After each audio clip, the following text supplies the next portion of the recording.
Sí. Mario, hablas tú.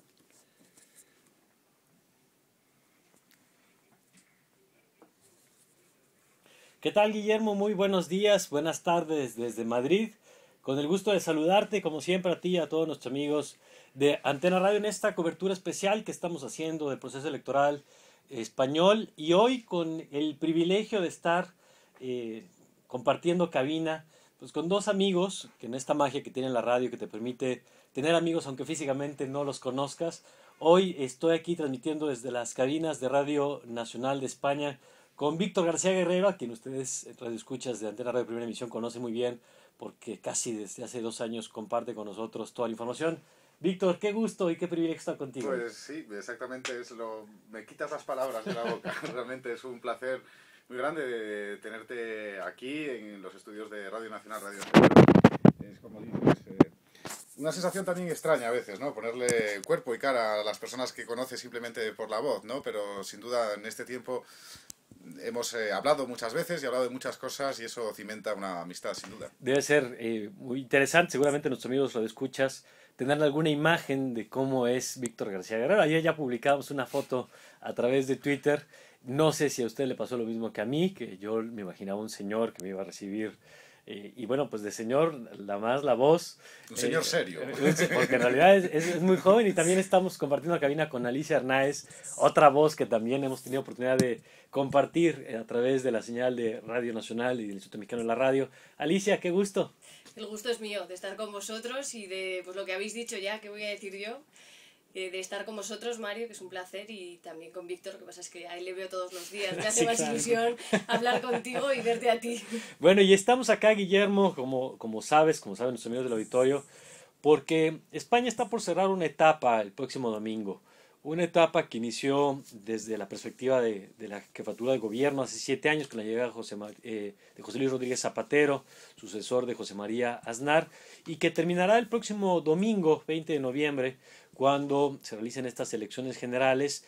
Y es un proceso que, lo hemos platicado estos días, tiene algunas particularidades. Víctor, hemos visto cómo, aunque ya no se han publicado encuestas en los últimos 7 días, porque así lo prohíbe la ley electoral, pues se da casi por descontado el resultado y los análisis, las mesas, las reflexiones, no es quién vaya a ganar, porque eso casi se da como un hecho, sino por cuánto va a ganar el Partido Popular. Sí, es exactamente así. Lo que está en cuestión es ver hasta qué punto el Partido Popular gana con mayoría absoluta o no, e incluso aceptando mayoritariamente que va a ganar con mayoría absoluta, de qué tamaño va a ser esa mayoría absoluta. Eso por el lado del Partido Popular. El tamaño de la mayoría absoluta es importante porque influye en la composición de las comisiones del Parlamento y en el control de los temas que se pueden debatir en el Parlamento. Pero por la parte del Partido Socialista, lo que interesa es saber cuán grande va a ser la derrota. De eso va a depender su futuro como partido que ha pasado 7 años y medio en el gobierno y que ahora tendrá que renovarse necesariamente. En función del tamaño de su derrota, esa renovación tendrá que ser más o menos profunda. Eso en lo que respecta a los resultados, porque luego el gobierno y cómo se va a configurar es algo que todavía está pendiente de debate. Lo que no está en debate y en cuestión es que va a ser un gobierno que va a tener que adoptar medidas muy duras, más reformas de las que ya se han adoptado hasta ahora debido a la crisis y a la crisis de confianza que hay sobre toda la zona euro, pero específicamente sobre España y otros países muy endeudados o con altos déficits. Es que es muy interesante, Guillermo, para nuestros amigos en México que están siguiendo esta transmisión, porque es una historia que ya conocemos, la que ahora está viviendo España. Es una historia en donde el tema son los recortes, es la disminución del gasto público, y la gran pregunta que se hacen, pues tanto el partido todavía en el poder, el candidato del partido en el poder, Alfredo Pérez Rubalcaba, como muchos analistas, es pues, cuáles serán los sectores que estarán resintiendo los recortes que pues, por una agenda europea se está imponiendo, lo mismo en Grecia que en Italia o que ahora en España, cada uno con sus particularidades, pero en el fondo se trata de reducir la presencia del Estado en la sociedad, con los efectos que eso ya sabemos tiene muchas veces en el empleo, como lo vivimos en América Latina, particularmente en la década de los 80, la década de los 90, con estos programas muy duros, impuestos o condicionados por el Fondo Monetario Internacional. Y Alicia, ha sido un proceso en el que la economía pues se ha vuelto el tema de las campañas, pero también el tema de las conversaciones cotidianas aquí en España. Sí, así es. O sea, la economía ocupa prácticamente las conversaciones de los ciudadanos. Nos ha hecho cada uno a su medida expertos en cómo cada uno mejoraría la situación del país, porque bueno, los políticos están ahí, pero el país no termina de salir adelante y bueno, los ciudadanos hablan de cualquier tema, pero en este caso la prioridad es la economía, es la asignatura pendiente del gobierno que se ha elegido el domingo, y los ciudadanos, en este caso los españoles, cada uno aporta su granito de arena, que no sabemos si eso servirá para... Claro. Pues para que este gobierno lo haga, pero sí que nos ha hecho pequeños expertos en entender parte de la economía, ¿no? Cómo cada uno podría hacer o sacar adelante el país. Y así se han vuelto también los medios de comunicación, Alicia, como bien dices, pequeños expertos, porque ahora Víctor y tú y yo hemos tenido oportunidad de verlo cada día a día con los enlaces que tenemos, como en su momento hablamos a lo mejor de temas políticos, temas que incluso uno pensaría que estarían marcando la agenda de este país, dada la trascendencia histórica, y me refiero al tema de ETA, por ejemplo, y lo que fueron los recientes comunicados donde anuncia, y como reportaste oportunamente, el retiro, digamos, del uso de las armas como herramienta de lucha. Bueno, pues de eso aquí ni una sola línea, porque en realidad se está hablando más bien de la prima de riesgo o del riesgo país, o de conceptos que generalmente estaban en la agenda de los economistas, no de los periodistas, no necesariamente todos los políticos, sino quizá de un ministerio especializado, de una secretaría especializada como la de Economía. Hoy no, hoy todo el mundo habla de eso. Sí, es natural, ha convertido a los ciudadanos en pequeños economistas o especialistas en el análisis del funcionamiento de los mercados, que bueno, a ver quién lo entiende en realidad, ¿no? Pero en el fondo todo el mundo está forzado a hablar de ello porque es el titular diario en todos los grandes medios de comunicación o los pequeños, es decir, la economía tiene facetas comprensibles para todo el mundo, el ahorro, el trabajo o el desempleo, la falta de trabajo, pero luego hay cuestiones de la macroeconomía que hasta ahora sonaban absolutamente a chino, ¿no?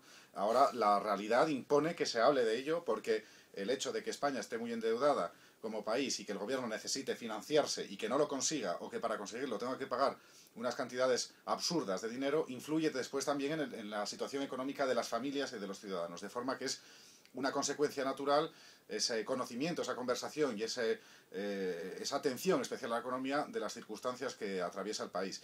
De todas formas, no debe hacernos olvidar que pasan más cosas aparte de la economía, y efectivamente el fin de ETA como grupo armado, la existencia de graves casos de corrupción, incluso la existencia de una corrupción, podríamos decir incluso sistémica, la existencia de tensiones territoriales o identitarias en el seno del Estado español.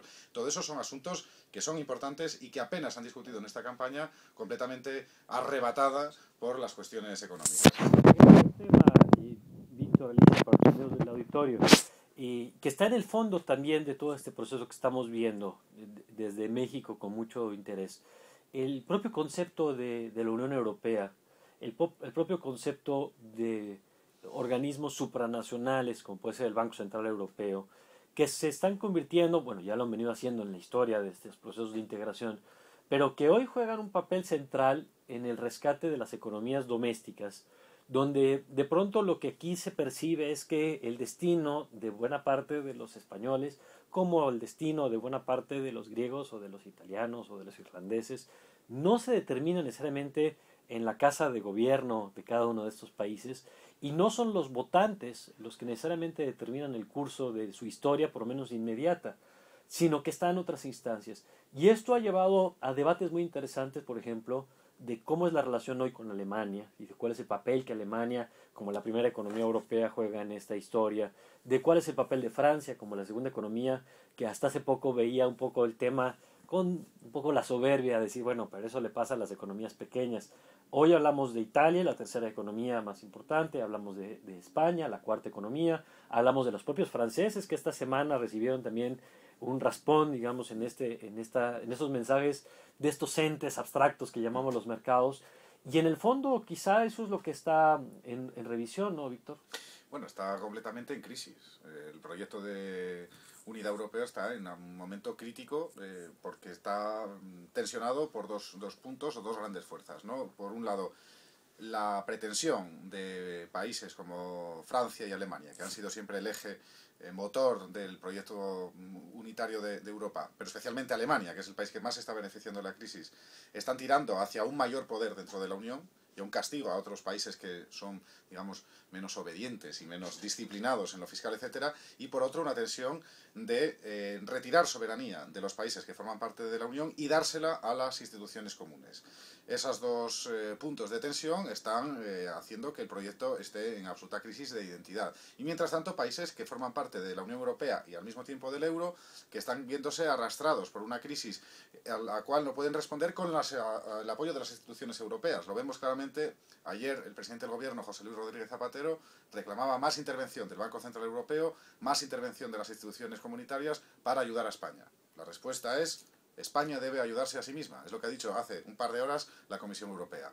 Esto causa en los ciudadanos un alejamiento, una cierta alienación con respecto a las instituciones. Eso también es una crisis del proyecto europeo en estos momentos.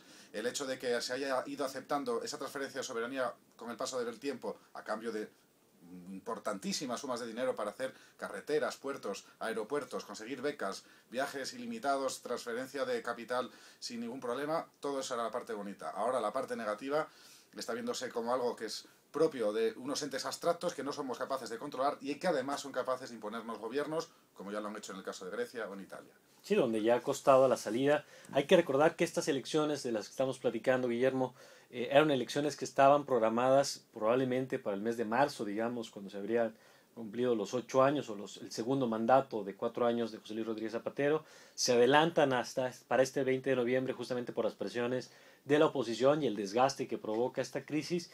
Y bueno, pues estamos a 48 horas, Alicia, de un proceso electoral en donde pues no está de más recordarle a nuestros amigos del auditorio qué es lo que se elige, qué es lo que va a pasar este domingo aquí en España. Pues este domingo se elige principalmente el presidente del gobierno, que es luego el que elige a los ministros. Ajá. Y se elige también los representantes en las dos cámaras que forman gobierno, que son el Congreso y el Senado, la Cámara Alta y la Cámara Baja. 350 diputados y 208 senadores. Es lo que los ciudadanos eligen mediante dos papeletas, una en blanco y otra en color salmón. La de color salmón es la del Senado y es la Cámara que tiene más poder en cuanto a las autonomías. Los ciudadanos... Lo que llamamos un equivalente, digamos, de los estados en México, ¿no? Sí, España está dividida en comunidades autónomas, que es lo que vosotros decís que son los estados, y eso es lo que se elige. Y bueno, pues ahí están las encuestas, a ver si hay o no sorpresas, pero bueno... Que se ve difícil, ¿no?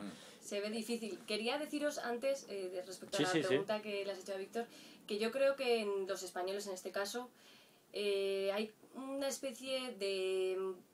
algo que les desconcierta, y es respecto al gobierno y el poder que tendrá para hacer lo que los candidatos presidenciales les prometen o no. Yo creo que los ciudadanos piensan, sí, aquí hay una persona que me está ofreciendo un programa electoral, pero Europa, la Unión Europea, la zona euro, va a permitir a ese candidato que lleve a cabo lo que me está prometiendo. Yo creo que es la duda ahora de los ciudadanos, claro, ¿no? Eso que hablaba Víctor de las altas esferas, si permitirán luego al presidente del gobierno español llevarlo a cabo, ¿no? Ya no solo hace falta tener confianza en el gobierno que nosotros elegimos, sino también si los organismos europeos y económicos van a permitirle a ese presidente que lleve a cabo en nuestro país. Bueno, es una de las grandes preguntas, me parece, para entender, Alicia, lo que hoy se está reflexionando como democracia en el mundo. Creo que la pregunta que se está haciendo de alguna manera el movimiento de los Ocupa en Wall Street y en diferentes ciudades de Estados Unidos, donde al final lo que están planteando también es eso, es decir, qué capacidad tiene un gobierno de reconducir una política económica, por ejemplo, estas consignas que ayer escuchábamos en las calles de Madrid de un grupo de estudiantes y profesores llamada la Marea Verde, que lo que están pidiendo es justamente evitar los recortes al gasto educativo, es lo que de alguna manera los estudiantes chilenos están demandando, cada uno con sus particularidades, con sus propias agendas, pero al final lo que está en discusión en todas estas naciones es cuál es el papel de la sociedad en cuanto a su posibilidad de conducir un Estado, una política pública, asignar presupuestos, quién se queda con qué parte del pastel, y eso es lo que estamos viendo hoy, Alicia. Sí, claro, eso es lo que decíamos. Bueno, Guillermo, ¿tendrás alguna pregunta para Alicia, para Víctor, lo que estamos transmitiendo acá?